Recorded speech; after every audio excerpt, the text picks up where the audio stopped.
Welcome to Beyond the Broadsheet, a podcast where we get to sit down with the people of Lincoln County, Maine, and talk about the stories that make our day to day. My name is Johnathan Riley. I'm a reporter for the Lincoln County News that puts together this podcast.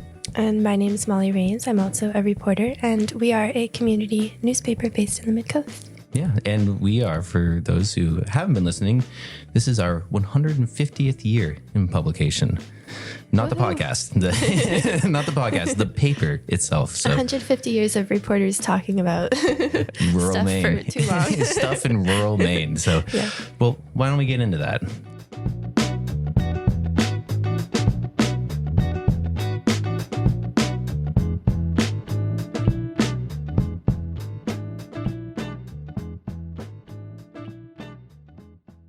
I know that you had some controversial news this week with Old Bristol Days. Yes. So Old Bristol Days, for those not in Bristol, is a celebration that's been happening for the last 70 years, celebrating the town and the town's history. And last week, we found out that the scope of the celebration is being reduced. And in that reduction, there will no longer be a parade. So that is, we're still seeing community reaction, but so far people are pretty sad. But the decision was made because the way the event has been organized has been disparate and difficult to manage. Mm-hmm. And they thought about hiring someone to just organize it, but now it just didn't seem like the right fit. So I'm excited for the discussions moving forward. Right now, no parade, but we'll see how that unfolds. Usually at the precipice, we change, right? I know. I feel like it's like Twinkies when they... Yeah, right. Yeah, when Twinkies were there, like, oops, we're going to go away. And people were like, no, never. Wait a second, I valued that. Exactly. That's exactly right. So, was there discussion, like extensive discussion at the meeting when this was talked about? Or Yep. The Bristol Parks director and the chair of commissioners addressed the select board and talked about, gave two options. They said, we hire someone to oversee this, be the central person to coordinate everyone, because it is disparate. There's the lobster boat races, which isn't really affiliated. There's an old car show, beautiful old car show, not just an old car show. Sorry, Jeff. And so there are many parts, but they all seem to have been organized just as a lot of things are. That's just how they organize it, just like someone was doing it in the past, and that's how they always did it, but there was no like written down infrastructure. And so the commissioners suggested hiring someone or disbanding with it completely. Mm-hmm. And so they kind of met in the middle with, they're going to keep the fireworks and they're going to keep the band late at night on Saturday. So lobster boat races, that is put together by Sheila McLean. Oh. So I can't imagine her not putting that together, so that'll keep going. Let's see. Yeah. So Piper this week covered some interesting developments in the AOS 93. Which has been ongoing because the proposed central office budget for AOS 93, which for listeners covers the central operations like payroll and transportation for Noblesboro, Jefferson, Bristol and South Bristol. Yeah. Yes. And that was shot down by voters at the budget meeting a few weeks ago. So they made some pretty significant changes, and one of those was cutting the assistant special education director. Right. Yeah. And as for those following along, the AOS has been undergoing some changes just in structure. Great Salt Bay Community School, which includes Damascotta, Newcastle, and Bremen, have left AOS 93 or will leave, and that is part of this storyline. That's why this is big news, because we're kind of finding our footing with how these like cost sharing formulas are going to go forward and what we can afford. And it sounds like they're making some difficult decisions. Yeah, it really changed like the whole landscape, I think, and reckoning with that has been difficult. And I know that I covered Jefferson, and the AOS representative Wayne Parlin initially said that he was against the assistant special education director, or at least questioned it, and then saw a presentation that convinced him of its necessity. But then he saw the turning down of the budget by voters as a mandate to really, really change things. And so that brought him back to wanting to cut the position. And they cut a few other things as well, including the superintendent's health insurance and some other expenditures. And the ultimate decrease was $271,078.17 over last year, or 19.85%. Wow. Well, I'm sure we will continue to hear about this as it develops. And this is, our latest installation of this. Mm-hmm. And in other budgetary news, we have the Noblesboro Jefferson Transfer Station budget, which is down 6.62%, a decrease of $45,071. But the individual towns are going to increase their contributions, which is a bit sad for them, but it's pretty minor. And Piper Pavlich, our reporter, said that that's because they started off with less in the surplus this year. And we heard from Select Board member Robert Jigger Clark at the Jefferson Select Board meeting that the increase for Jefferson specifically, and I think this is probably representative, is under $10,000. I think it's about $5,000. And that's good for now. Next year, they might have some more capital expenditures, but for now, pretty even. And these are the storylines that tend to come up this time of year as we go through budgets. It's budget season, and so we get to see these sort of reports, and it's very interesting. It's convoluted because you'd want to say, oh, the budget's down, all the towns will contribute less, but there are so many other factors that go into it, so it's easy to make assumptions and much harder to get meaningful information. Right. It's so difficult to know how things are going and what's going. And once you get a good footing as to what's happening, things continue to happen. Yeah. And so that's why you tune into the Lincoln County News Podcast. Things happen and we are trying to pay attention. Yeah, absolutely. Yes. Well, speaking of things happening, there were some things happening over in Madomic that were fishy in a good way. Yeah. Big time. Yeah. I saw a Facebook post from a Madomic sophomore, Owen Heald, about his tankscapes, and I was immediately intrigued. Tankscapes? Yes. It's a word. It's like a... We did have some discussion about that between me and Maya, our editor.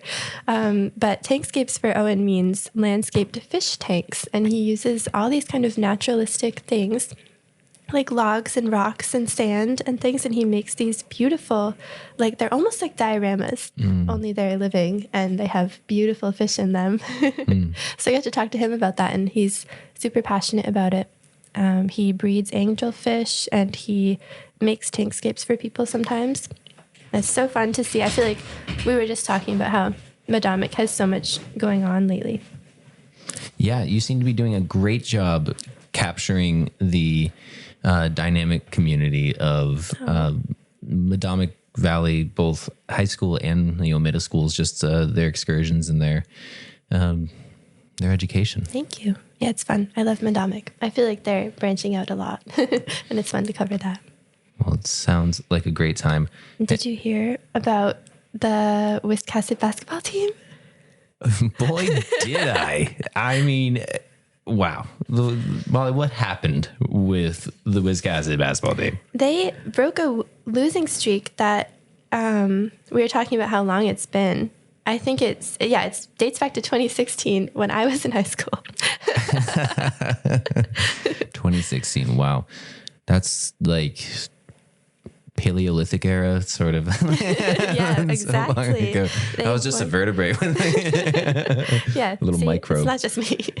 Wow. They won against Islesboro 24-21. How's Islesboro doing? Has anyone checks in on them?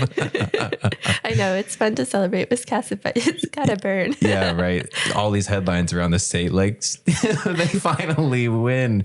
You don't want to be the person who's always lost finally wins against. Yeah, tough to be an island team, I'm sure. But I think this is an exciting story because we can preview some work that our sports reporter, Mick LaBelle, did. Mm-hmm. He has been talking about going with a Lincoln County team to an island game, which is something that they do several times a year, I think, obviously because they have to play Vinyl Haven, Islesboro, some of the other island teams. So he went with them on the ferry, I guess, and then on a charter coming back, and we'll see that story pretty soon. That's so cool. Did you ever do that when you played at Lincoln? Not for regular season games. And even in middle school, actually, there were some tournaments and some I don't know being on the all-star team in 7th grade means. It seems really weird, but when I was on like all-star teams when I was younger and traveled outside of that, there were times we went to, those island communities and, but no, not in the regular season, but that sounds really cool. That would feel very intimidating. Totally, being a player, like getting on a like foggy, getting into going down to the harbor to get on a boat with like an old man with an oar and being like, all right, we're going out to the island to play a basketball team. It's like getting dark. It's 4 p.m. You've been at school all day. They're like, you better play your best. And this, I know that. And then you win. That must have been amazing. And Mick said that there were not too many Wiscasset supporters at the game, as you might expect. Right. Well, the boat carries 11. Yeah, that's not true. I'm just making stuff up now. But well, that's really cool. I'm really excited to hear Mick's story about that experience. Me too. It's awesome. Let's see. What else did we have this week? We have some food sovereignty news coming to Jefferson, which is interesting to me. I reported on it back when a resident of Waldoboro requested the ordinance be put in place there. Mm-hmm. Food sovereignty is kind of a thing that Maine's on the cutting edge of in some ways, because I think in 2011 there was a joint resolution from the Maine legislature to support local Maine farmers. And one way that is done, in some people's opinion, is by empowering municipalities to kind of step away from federal regulations of food stuff. That's interesting. Yeah. And so if you need an ordinance to do it, and towns have been putting them in place. So far we have Alna and Whitefield and Waldoboro in Lincoln County, and Jefferson residents will consider whether they want an ordinance of their own on the books. Well, that sounds fantastic. I am not as well versed in those discussions. My towns haven't really been talking about that, but it sounds really cool that it's being put at least a little bit into the hands of towns to make those decisions. Mm-hmm. Yeah, it's cool. It's exciting. And I think, and when it came up in Waldoboro, there was some discussion about food safety, because the regulations that are going away mostly are ostensibly have food safety in mind and like food. And some of the people who are proponents of food sovereignty are discussing things like raw milk, which can be controversial. But the idea as proposed by these residents is that when you put food in the hands of producers and the people who live in the same community as the farmers, accountability is more personal. So we'll see whether Jefferson residents agree with that. It's an interesting take. Well, I guess we'll see how the community feels about that. Yeah, we will. And I know that we are going to hear a little bit more from you today about another front page story. It is the 1-year anniversary of a pretty memorable few days.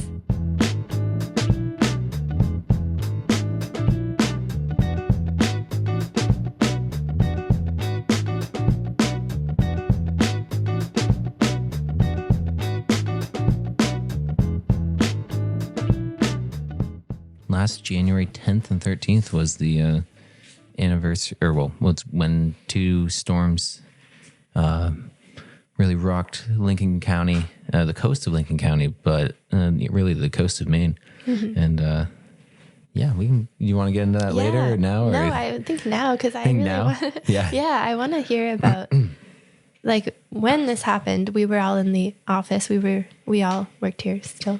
Yes, we did. And I remember not fully understanding the depth of this, like how severe the situation was. But you were going out. You said you put like 400 miles on your car. So can you talk a little bit about what you experienced when this actually happened and like what you thought immediately? Yeah. The first storm, January 10th, people, I think, understood that it was going to be like a bad storm, but we get bad storms. Bad storms aren't new. Mm-hmm. But I don't think it was really conceived as or perceived as what it ended up being, which was the culmination of both the historically high tide, or it's like a king's tide, which is just it's a full moon, and it happens to be the high tide too. So it's just the tide was already high, and then there was a 2 to 3, sometimes 3 to 4 foot storm surge. Wow, like at the same time. At the same Wow. time. So altogether, it Yeah. was insane. So it was really devastating in a lot of, structurally it was devastating, and it was really difficult for the place of Lincoln County to see, for the people of Lincoln County to see. When it was happening, I think I left here because I was going to photograph downtown Damariscotta because the municipal parking lot had flooded. And I was wearing my knee-high fishing boots just to get into different buildings back there. Yeah. Including where you live. Yes. Yeah. I couldn't even get into the entrance to my apartment. There was like 2 to 3 feet of water in them. Unbelievable. So 2 feet of water. 3 would have been, I don't have 3 foot boots. Maybe you should invest in a pair. I think get some waders. And then it just kind of continued. As I was doing that, I talked to different first responders and emergency folks, and heard that New Harbor was really getting kicked, and Pembroke Point was, and suddenly it became this scramble to run in between each harbor as quickly as possible to try to just see what was happening. And by the time I got to Route 32, down in Chamberlain, Route 32 ends in New Harbor. I mean, it extends up through Jefferson, but the portion of it in Chamberlain had been completely destroyed. Not completely destroyed, but it was impassable. The waves had come up and really actually blown off chunks of the road. Yeah. And it's hard to describe. Imagine the road and then something blowing up and the road flipping inside out and flipping on top of itself. It's like a little asphalt sandwich. That's what Route 32 looked like in portions. Were unbelievable, especially from this office where we're pretty removed from the coast. It was like you were sending these back and we were like just suddenly aware of what was happening. And like the road was like impassable, right? Absolutely. Yeah, it was impassable for pedestrian traffic for 6 weeks, and the state maintains that road, so it took them about that long to sort that out. I'm sure they had a lot of roads like that damaged up and down the coast. Well, right across from that section of Route 32 was Long Cove Road in Chamberlain, and that was almost completely destroyed. That road really sustained some incredible damage, and I remember looking at it briefly and making the decision that I didn't have time to go take photos of that because I needed to go to like Pembroke Point and New Harbor. And the decision was based on the fact that not a lot of people travel that road. It was devastating and was going to be expensive, but I needed to go see how the harbor was doing. And that was difficult. That was a difficult decision too. It's weird to kind of try to prioritize what is more catastrophic during catastrophe. So definitely, especially when you have personal connections to all these places. And I used to work in New Harbor down on the Hardy boat and get yelled at all the time by the dock hands. So then you moved on to Pemaquid. Do you want to talk about what you observed there? Yeah, Pemaquid was really startling I remember describing it to Shelley Gallagher, the Bristol Parks director, as it felt like Pembroke Point was a ship, and it's the first time I've really stood on land and felt like I was going to sink. Wow. It's just the power of the waves down there. There were waves coming up, and the bell house right in front of the lighthouse had already been knocked. The wall, eastern facing wall, had already been knocked in overnight, and waves are coming up. There was too many people down there. First of all, there was too many people. Like the disaster tourism was really wow. Yeah, there was people down there like getting too close. I mean, oh yeah, absolutely. There were people walking 32 while I was there. And what the heck? We're talking like mid storm of like a 10-year storm or more storm event. People are walking around. 100-year storm event is what they call it. Oh, okay. That was an understatement on my part. No, but people were, but people do that down at Pembroke Point anyway. People, when there are storms, people go down and watch the waves because the way that Pembroke Point is like constructed, the waves really, it just kind of juts out into the water, and the waves, you're able to see the might of the ocean during those storms, and it's really incredible.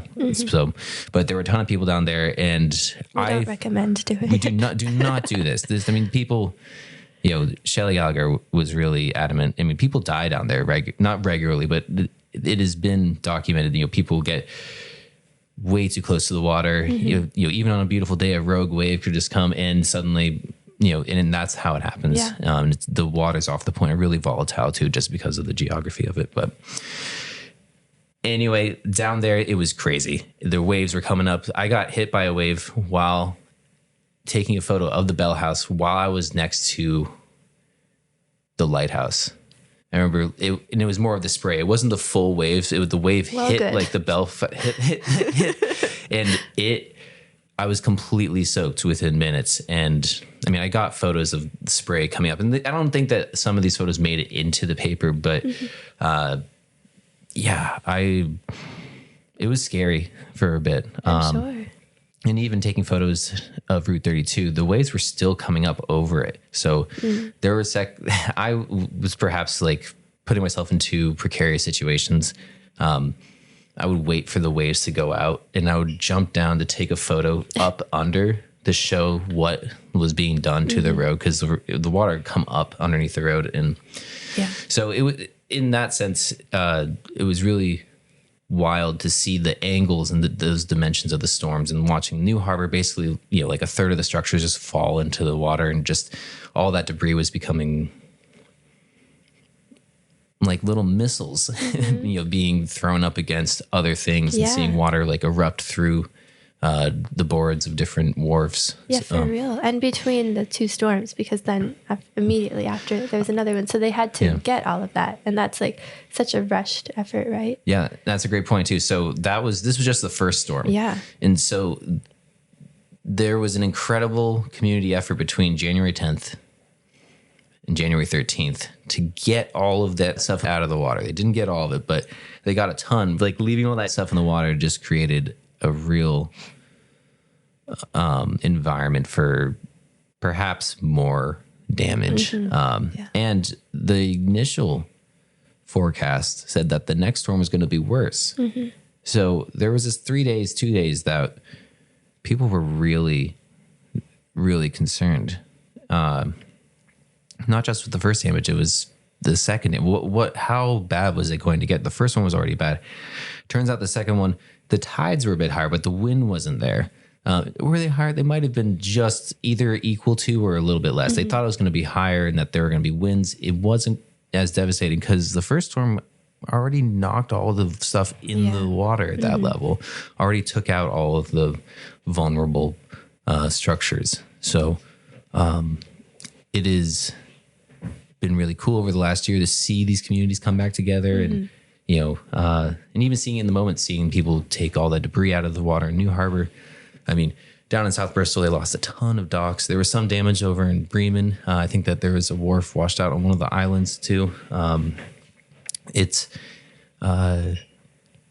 been tough to see towns reconcile, and but it's, what else do you do but rebuild? But you rebuild smarter, and most places are rebuilding higher, and it's cool to see how the future is going to shape it's being conceptualized now. Like, how do we withstand these sort of 100-year storm scenarios? Yeah, I know that you've been reporting on these communities ever since then for a full year. And you also, for this particular story, spoke with some people like marine construction folks, town officials, and county emergency management people about not only recovery, but also looking forward.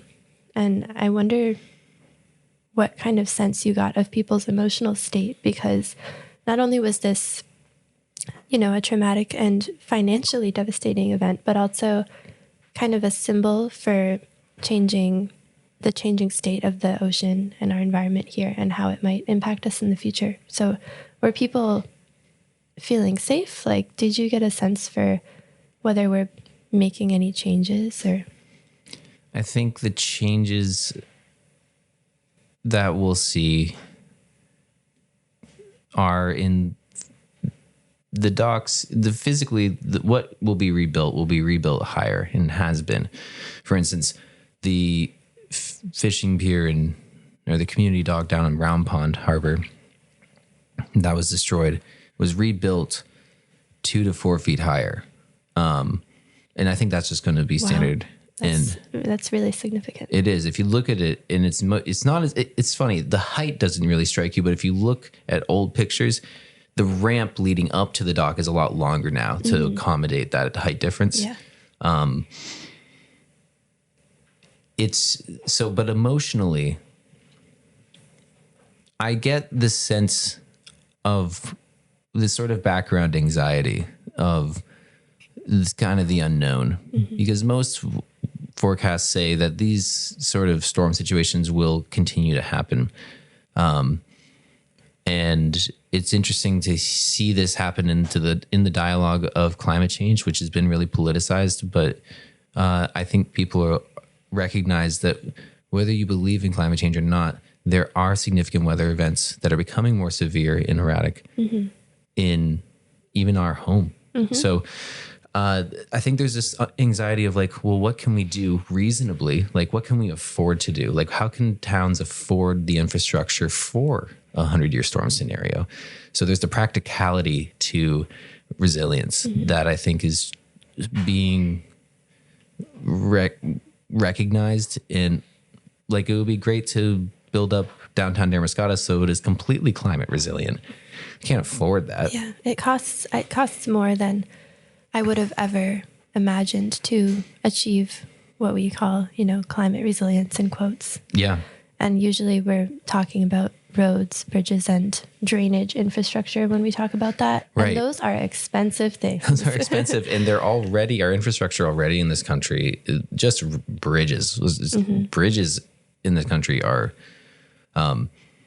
historically under-maintained, as they are so expensive to address. And so I think, these weather events will exacerbate those infrastructure issues and will force us to deal with them. And, and